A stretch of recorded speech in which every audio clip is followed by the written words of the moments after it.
All right, everyone, welcome back. We're getting ready to kick off our second panel of the day on transnationalism and identity, where we will hear case studies from Greece, Indonesia, as well as intersections with gender studies, cultural studies, and Korean language learning. It's quite a jam-packed schedule, so I think we should get right to it, and I will give the floor to Irini. If you could share your screen and turn on your camera. Okay, thank you. I'm very glad to participate in this online symposium, and I would like to thank the organizers. I am a PhD student, so the present talk is a part of a wider doctoral research on the ethnocultural aspect of immigrant identities in social media using discourse-centered online ethnography and multimodal critical discourse analysis. I can change my slides.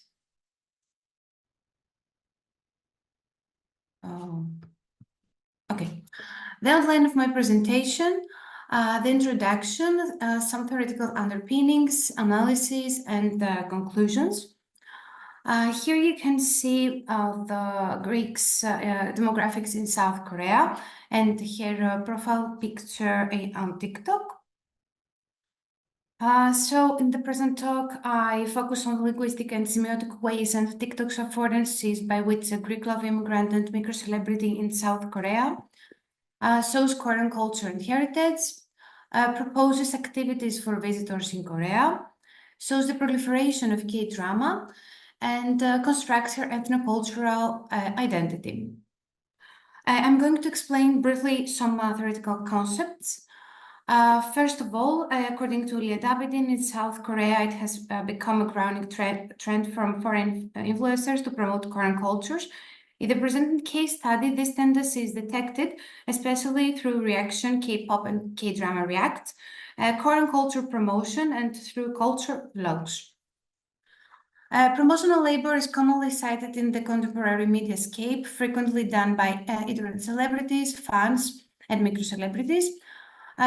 According to Abidin, minority celebrities are online creators who shape their brand and popularity by harnessing their status as part of a marginalized group and one where different layers of identity and celebrity converts. They use many marketing strategies developed in TikTok. Artemis, my informant, is a well-known Korean micro-celebrity who endorses the excellence of Korean culture, promotes products, and in this way she achieves visibility, so her content is relating to audience content. And the last one concept is our ethnocultural identities, which consist of ethnocultural elements like culture, history, modern civilization. The scholarship on TikTok has largely focused on issues of platformization that highlights how social media platforms, their design, mechanism, and underlying logics shape social interaction and cultural production.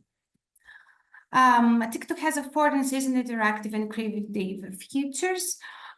In this talk, we focus on answer to a comment, states, lip-sizing application. Many immigrants use these affordances to express migratory experiences and their implication for identities and belongings, and as devices to establish the diverseness. Very often, they achieve increased their visibility and empowerment. Also, through the affordances, Greek in Korea promotes Korean culture and constructs a transnational identity.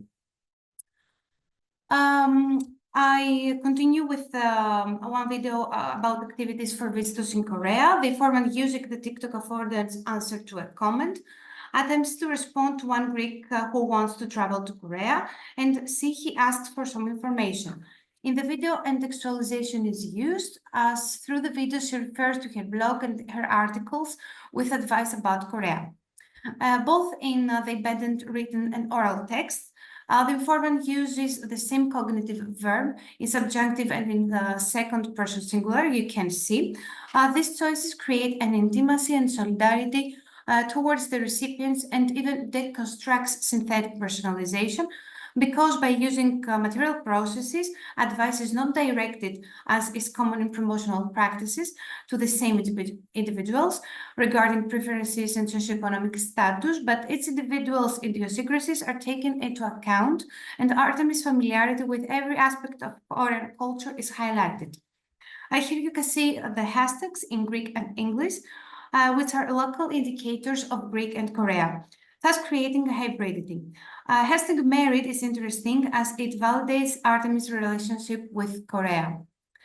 The second video, in several TikTok videos, the Artemis choice to post landscapes and places of interest in Korea is observed. In this video, Artemis posts Korea's main palace, describing it through attributes are different, it's a small town, but also giving some general historical facts using the passive syntactic structure in order to show Korean historical past and promote Korean culture. She uses the tip using the second person, the imperative, subjunctive, and conditional. If you choose to wear the traditional costume, then the entrance is free.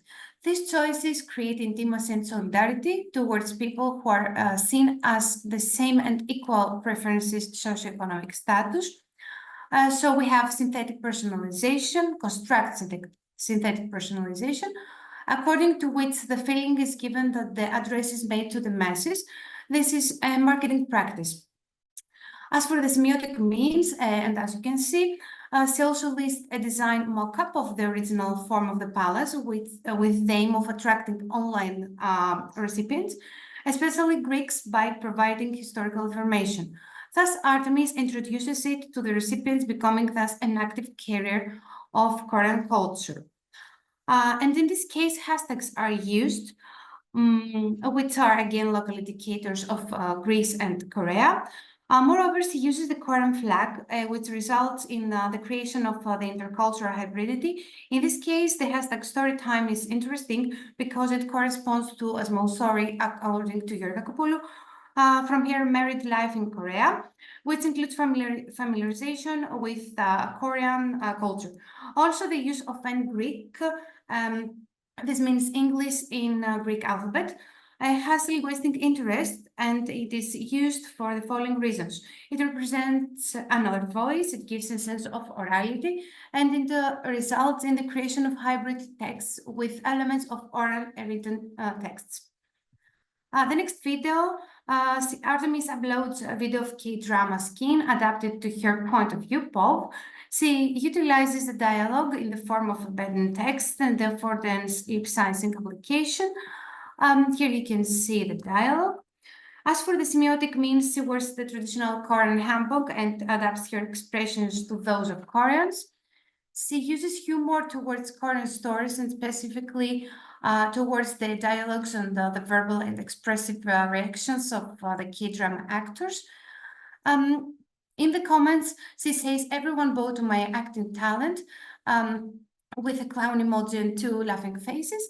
In this case, humor works in a derogatory way against the way emotions are expressed in K-dramas.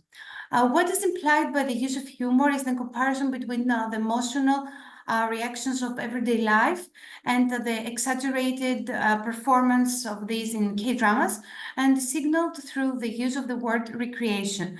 By using the second person in plural and invites Greek followers to get to know K-dramas, introducing Korean pop culture. So she constructs a hybrid identity. And the last one video about Greek products promotion. In the TikTok video, she uses the stitch affordance to insert a quote from the original YouTube video with the aim of promoting Greek yogurts in Korea. Artemis used material processes, as you can see, through which she actively promotes a traditional Greek product into one of the most well-known yogurt companies in Greece. The connection between Greece and the product becomes more intense with the placement of the Greek flag, which in an unofficial context of pop culture confirms banal nationalism and national identity. The direction is interesting regarding the color, as well as the Abidin text, and the informant choice of clothing is blue, while the background is always white. With every possibility of TikTok, so Artemis constructs a Greekness. What is achieved through the video beyond the dissemination of Greek culinary culture is financial gain and recognition. In the Abidin text, positively evaluates the existence of Greek products in Korea context, and she uses emojis that express feelings of joy. By using a metaphor, she directly promotes the product and creates an intertextual relationship with the completed video on YouTube, which it urges the followers to watch. The hashtags is in Greek and English again, and function as local indicators, and they enhance the promotion.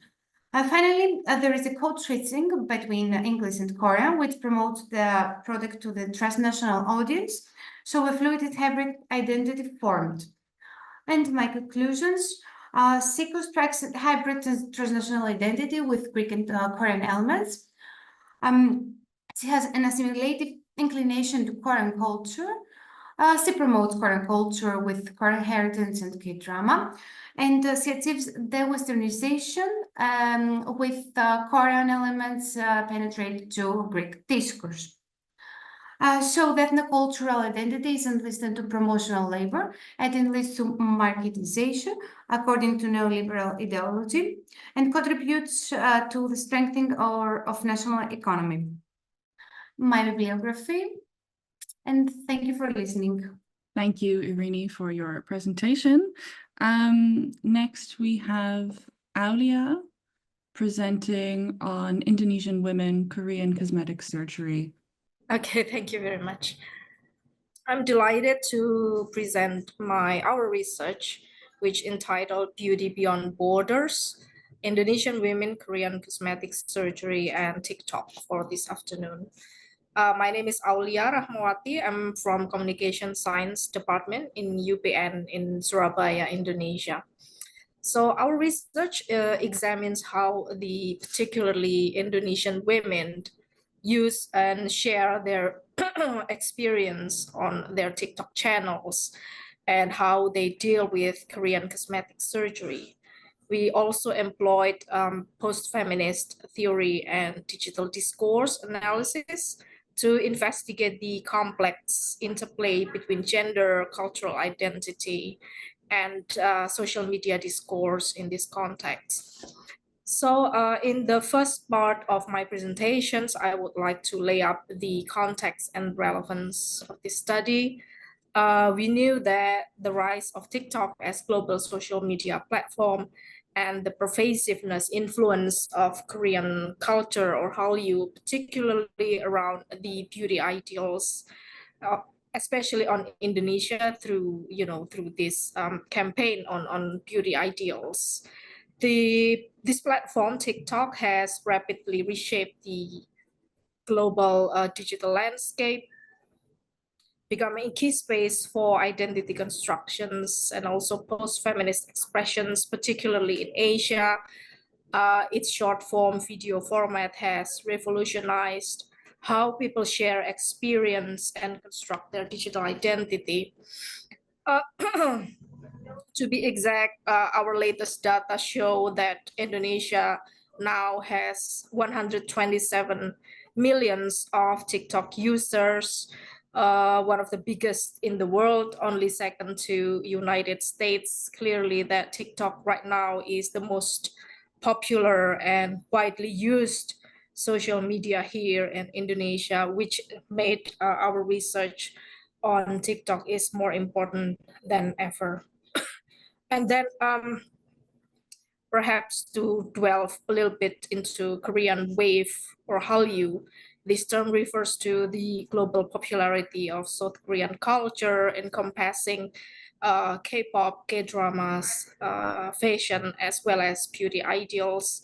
And this South Korean impact has a profound influence on many Asian countries, including Indonesia.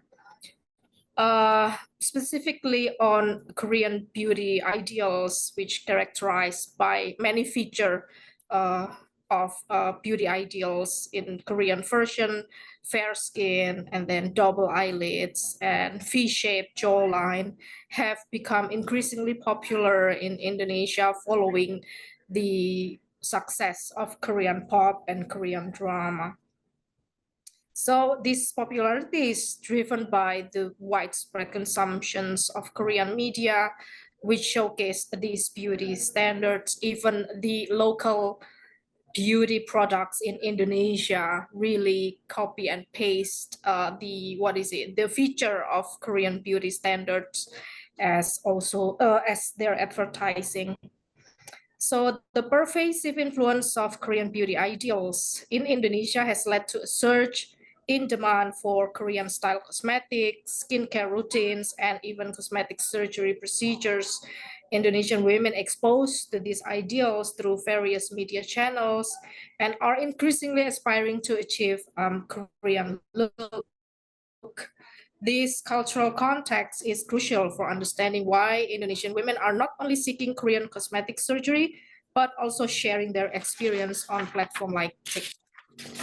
It represents a unique cultural flow of beauty ideals moving from transnational beauty ideals, moving from Korea to Indonesia, and how this such practice being expressed and facilitated by, by social media. Okay.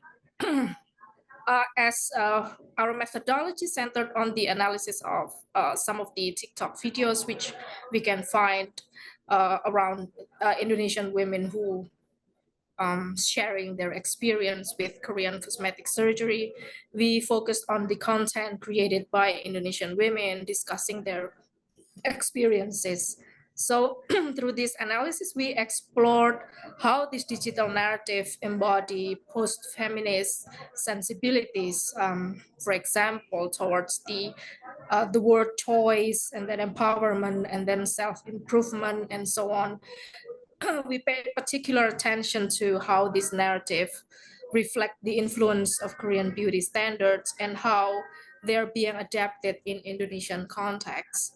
Our approach allowed us to examine not just the content itself, but also the reactions and discussion it generated, and providing a view of this digital phenomenon and its implication for cultural identity and beauty standards in Indonesia. Right. So as a theoretical framework, as I have mentioned before, we use post-feminist theory, and it is very beneficial for us for understanding the complex dynamics and often contradictory nature of how this, beauty ideals on TikTok narrative. We also considered how the adoption of Korean beauty standards through cosmetic surgery relates to concept of cultural hybridity and globalization. This helped us to understand how Indonesian women are negotiating their cultural identity in relation to these Korean beauty ideals. Right, so this is some of the video which I can show you without the sound because they're mostly in Indonesian language. Some of these women made like more than 10 episodes documenting their surgery process and which part of their faces and their bodies which they choose to improve in Korean, how much will it cost, and what is the process, and also tips and also trick for fellow Indonesians who wants to follow their path. They're very transparent, like this is before and after, and how did it feel, what is the, if you can rate it, what is the pain level of before and after the cosmetic surgery, and how much does it cost, and like so on and so forth. So we found that this narrative simultaneously perpetuates beauty standards that are heavily influenced by Korean ideals, and this is some of the key findings that we have found so far. This is still a very beginning of our research. Apologies if we can't really offer much deeper analysis, more than we can produce today. We observed that one of the TikTok user, Priscilla, who shared her journey of getting double eyelid surgery and also rhinoplasty, a nose job, and also a V-shaped surgery. She emphasized how the surgery was her personal choice to boost her confidence. She used phrases like, "This is what I want for myself. I did this for me, not for my husband or for my boyfriend.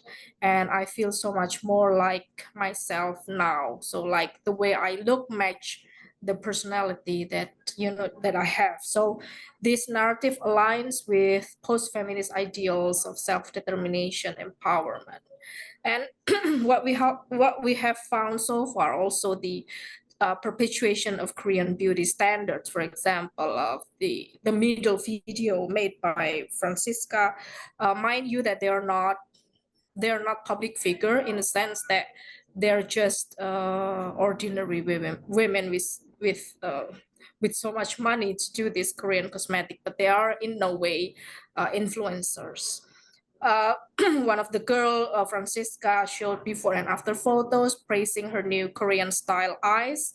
And also she made reference to one of the K-pop stars, like, "Now I have eyes like Blackpink Jisoo," for example. This demonstrates how individual choice are heavily influenced by and reinforced Korean beauty ideal popularized by the Korean wave.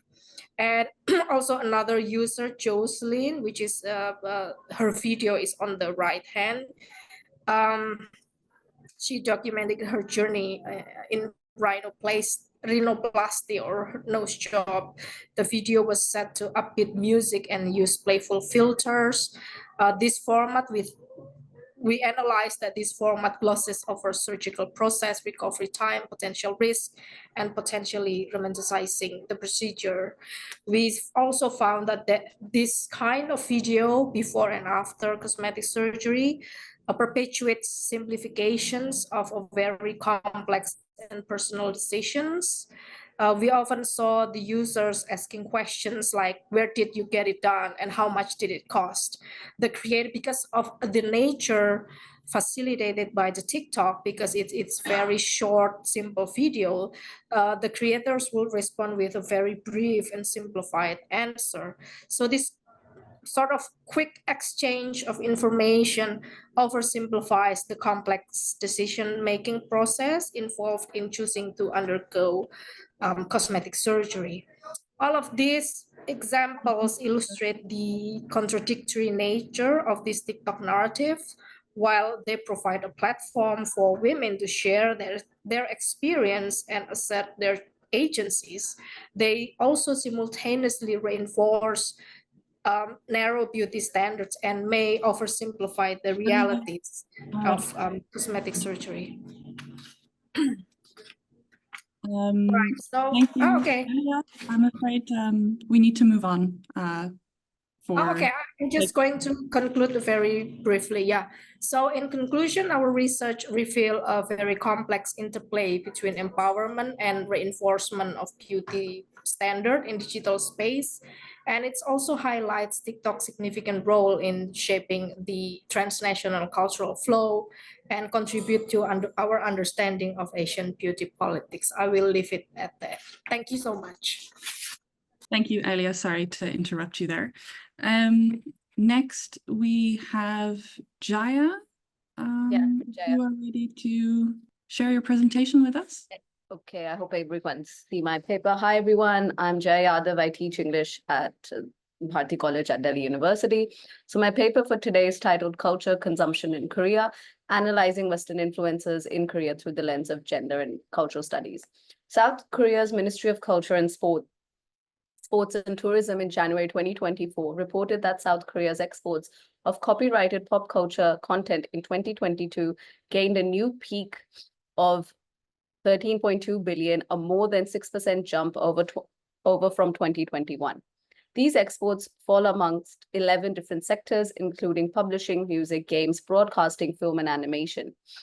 South Korea's content industry topped 114 billion in the 2021 revenue. The sheer numbers of this industry invoke a critical study into consumer responses towards Korean products, film and music, as well as culture. In this paper, I argue that the symbolism of a product being Korean has become interestingly linked to an increasingly monolithic discourse of what constitutes Korea and arguably hegemonic ideas on beauty, culture, and gender.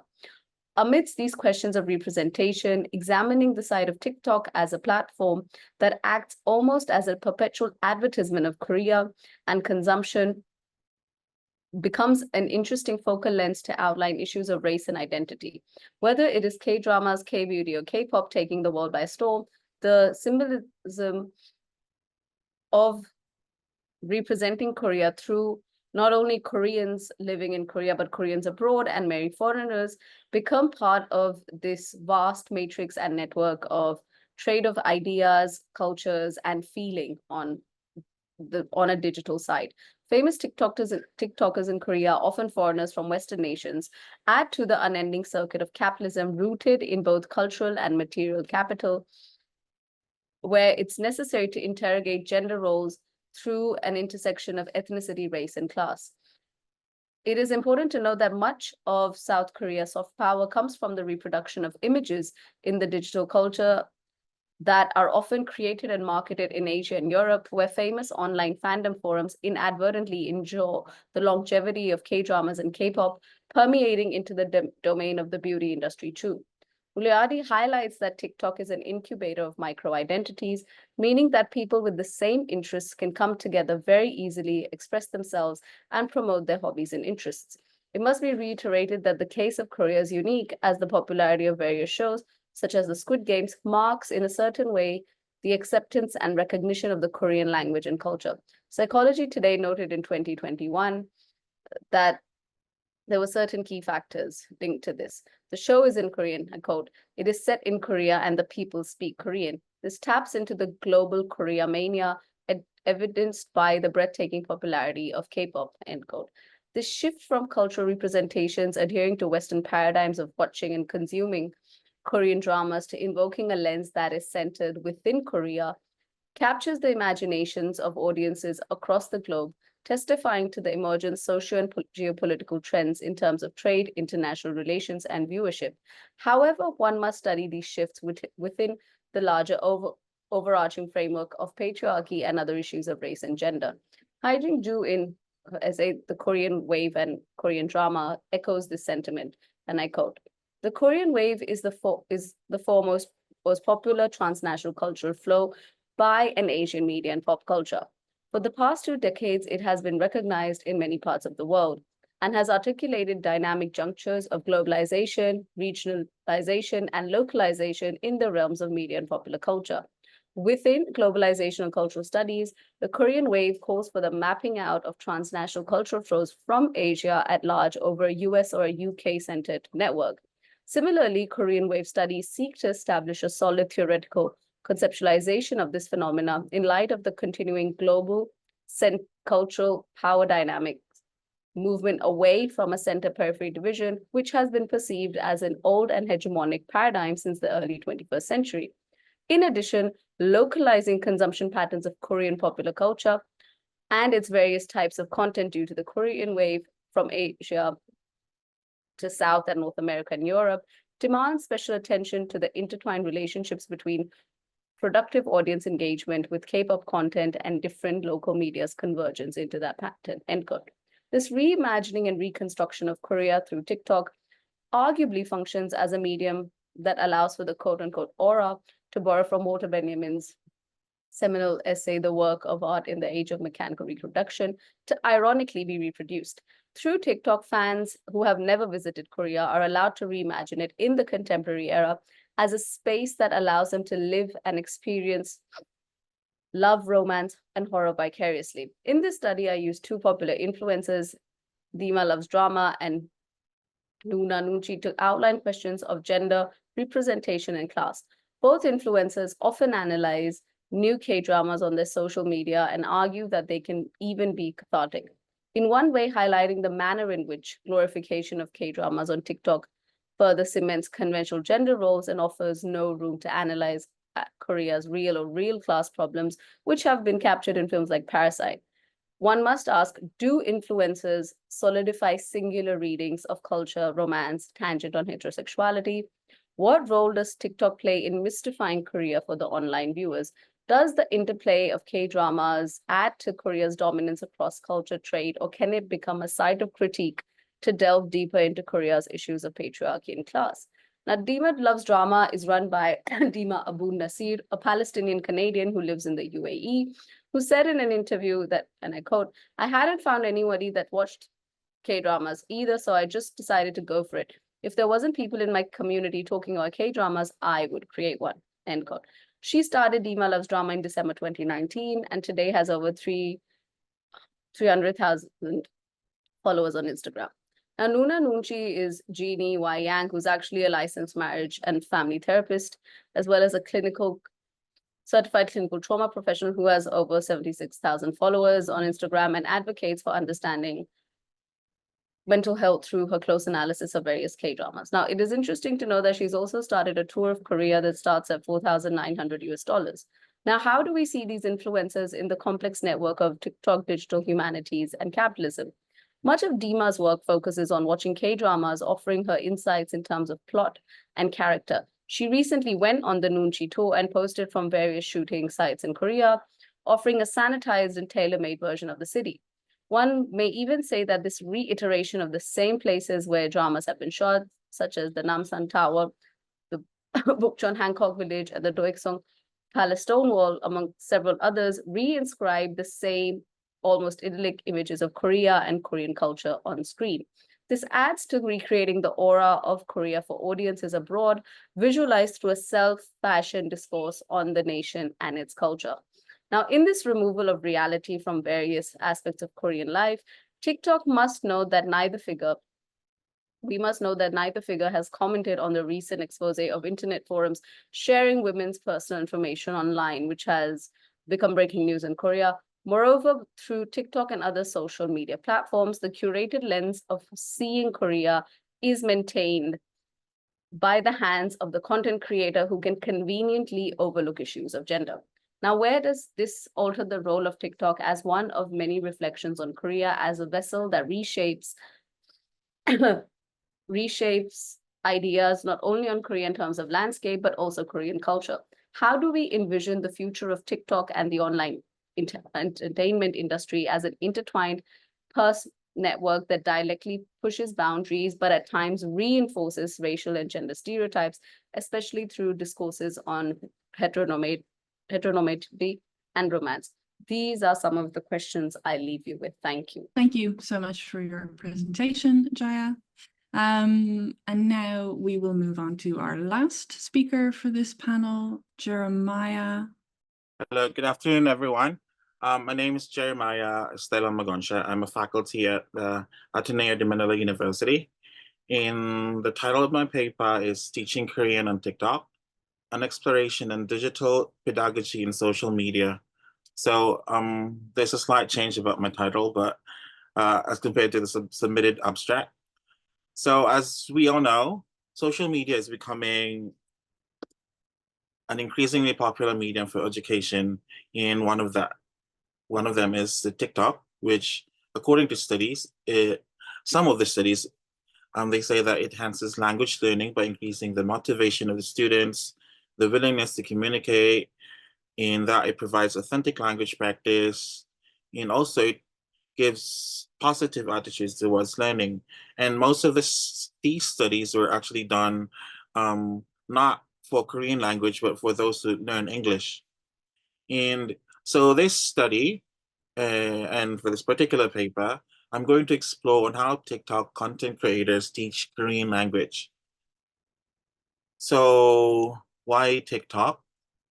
So we know that TikTok has its global reach and diverse user base. So it is an ideal platform for language learning. That's the hypothesis that we could get.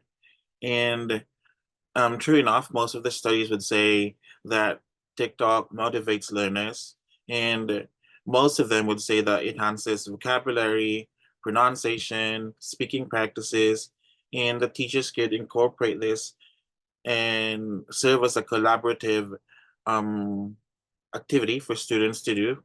So they could do videos doing TikTok while learning the language as well.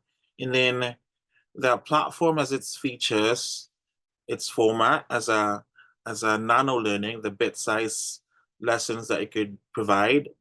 And the platform features like the duets, the comments, the interactive features like the Q&A live. These are all features that could increase a high level of engagement. And actually, in one of the studies about Korean language learning, I think it was an excerpt in one of the studies, which is still about English learning, is that Korean cultural fandoms drive interest in learning through TikTok. So these fans, they form a community and they collaboratively learn vocabulary and pronunciation. So they share each other's learning strategies as well. So for this paper, the methodology that was used is a qualitative content analysis approach. So there was a random selection of TikTok accounts, and these were all under the hashtag Learn on TikTok or the Learn on TikTok Korean. So just some information. Hashtag Learn on TikTok was actually officially launched by the platform itself. So we can see that there is a willingness from the side of TikTok to become a source of informative and educational content. So if you just get into this hashtag, it's easier for those learners to get some sort of like tailored contents about what they really want. For example, if they just want contents that would deliver lines of K-pop songs or lines that were used in the K-drama, so they could get that right away. Or if they want a curriculum that's being taught by a real Korean language teacher, so that's, it's easier for them to navigate because of this. And then the analysis is grounded in 3 theoretical frameworks. So we have, I use the digital pedagogy. So this is, it looks how technology influences the teaching methods. So as we know, TikTok as a platform, so it naturally supports nano learning, and since that's the main feature of the platform, it's the short sized videos. And then the social learning theory, which emphasizes on the observation and interaction. So the followers and the learners could observe the creators, mimic their pronunciation, interact with others through comments. So this supports the model of learning through observation and imitation.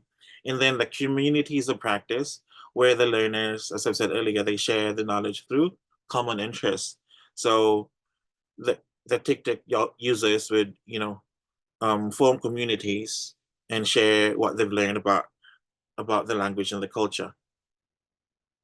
So based on the studies, I've classified the key strategies in teaching Korean on TikTok, and one is nano learning. This is mainly because of the platform's nature. So nano learning is, as compared to micro learning, is actually a shorter version for micro learning. So if this is like 2 minutes or below than that, typically lasting under 2 minutes under. So it provides a concise and informal knowledge bites. So usually the target is on specific lessons or specific topics, like for example, the differences of Sino-Korean numbers and native numbers, or as specific as the character and even as many as vocabulary, providing a vocabulary that learners could screenshot, but in one vocabulary in one category. So there's kinds of information.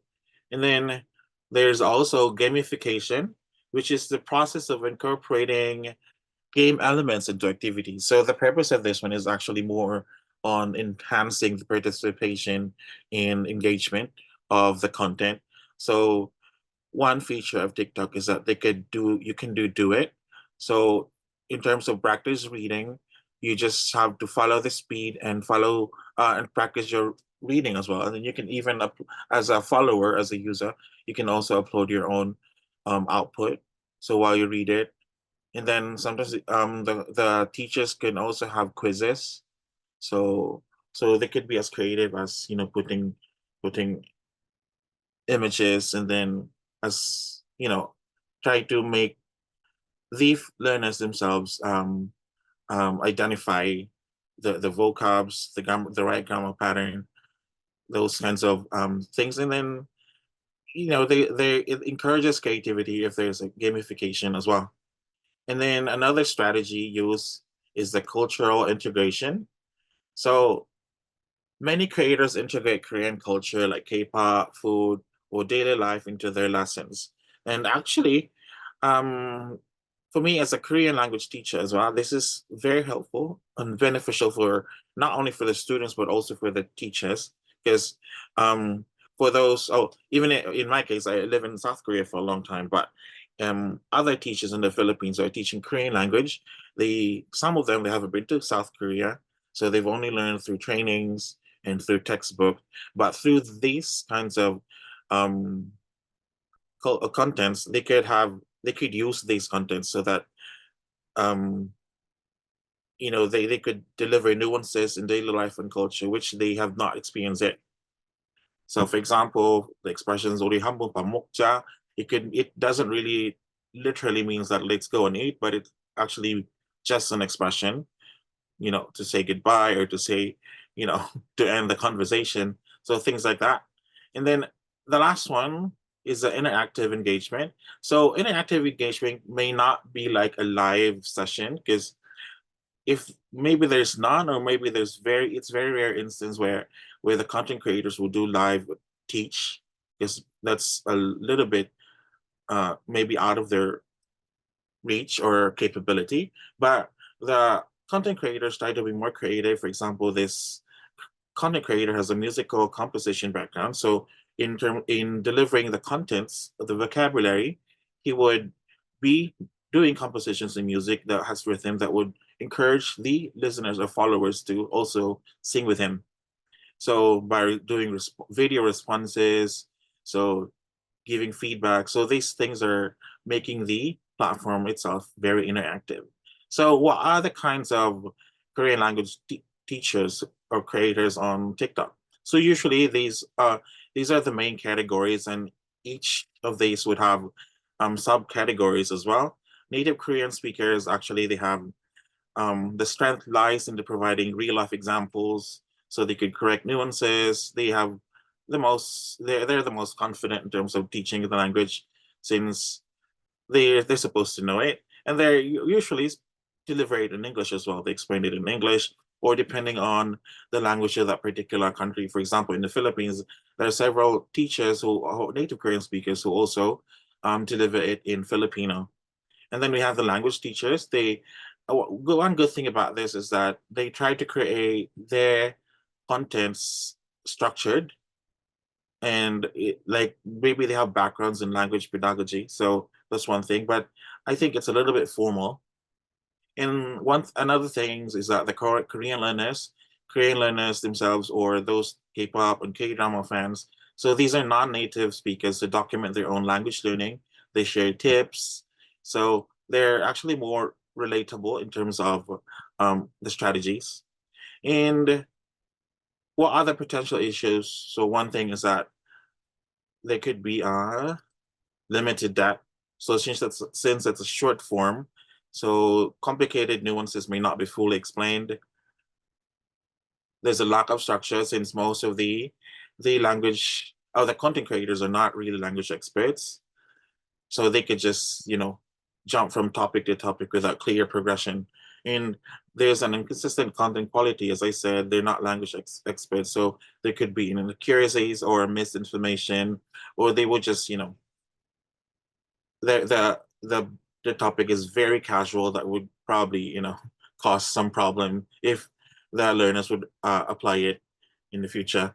And then another is there's just a distraction potential, since TikTok itself is an entertainment platform, so users are constantly exposed to non-educational content. And in conclusion, these are some of the key takeaways. I'm not going to mention everything, but the main ones. So nano learning is actually a good teaching strategy, but it's also a disadvantage since it might not be able to deliver everything, and the retention, in terms of retention of what the students are learning, may not be as effective as what we have in classrooms. And then cultural integration is a good strategy, but the learners should be able to decipher whether it's a real information or a misinformation or inaccurate. And then I really think that TikTok videos could be part of the curriculums in classrooms itself, or so that I mean, it's a big help for teachers for them to put this as well as part of their materials, even if it's not a main one. And then I think there should be more research that should be conducted that would also focus on the effectivity of using TikTok as a platform for education. So these are my references for the study, for what I used. Thank you very much. Thank you, Jeremiah, and thank you again to Irini, Aulia, and Jaya. If you have any questions, we have about 6 minutes for a Q&A, so you can pop them into the Q&A function. I'm going to start with a question that came in for Aulia. This person is curious about the double eyelid surgery that you mentioned and how it might be doubly mediated. So by this, they mean that Korean women have double eyelid surgery, perhaps influenced by white Korean or white beauty standards in the US. So it emanates from whiteness, but is read through K-beauty by Indonesian women as Korean and not white. Do you have any thoughts in Yeah, just a very quick answer. Thank you so much for Rebecca. Yeah, I think you're quite right. I think there's nothing new in terms of beauty ideals. What happened with Korean beauty ideals, actually, they're just borrowing the inspirations of Eurocentric beauty ideals. It's just that you're also correct that, you stated that these young generations of Indonesian women translate those narrative of beauty ideals mediated by Korean popular culture. However, this generation growing up with more like Korean beauty rather than European beauty, and therefore they considered K-beauty as the norm. And I think this is my personal opinion. Korean beauty is, for some bizarre reason, is more attainable rather than Eurocentric beauty.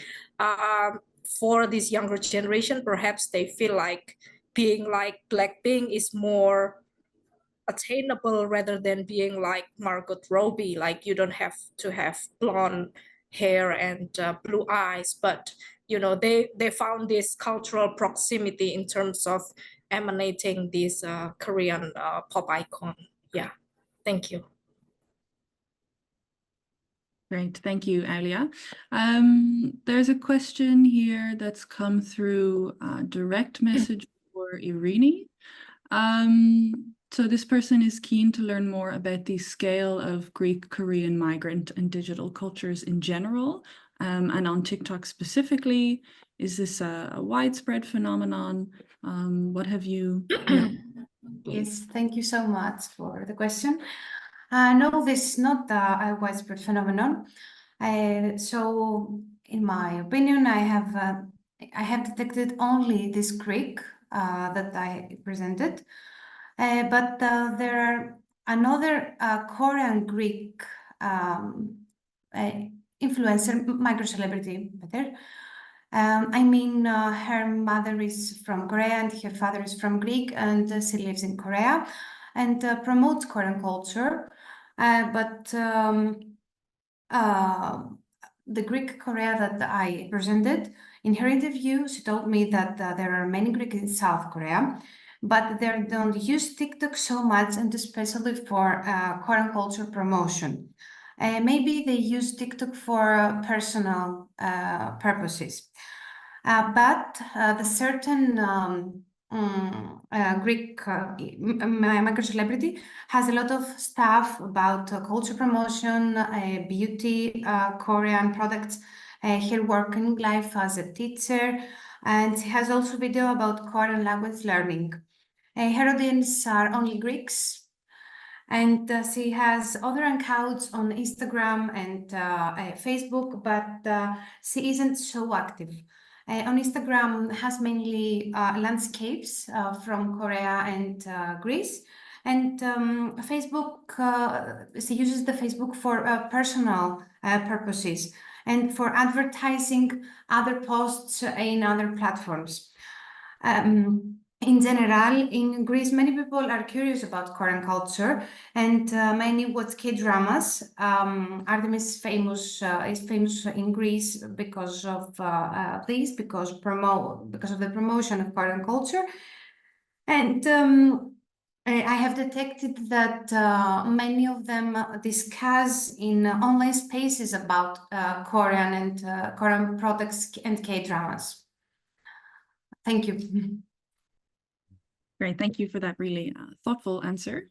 Another question that came through on DM, this time for Jaya. Do Western influencers in Korea use TikTok differently from other platforms they might be engaging with? Are there any practices you've noticed that are specific to TikTokers? Yeah, I'd say, the foreigners living in Korea who become these influencers as well. There are many ways I think we can kind of sub-generalize them.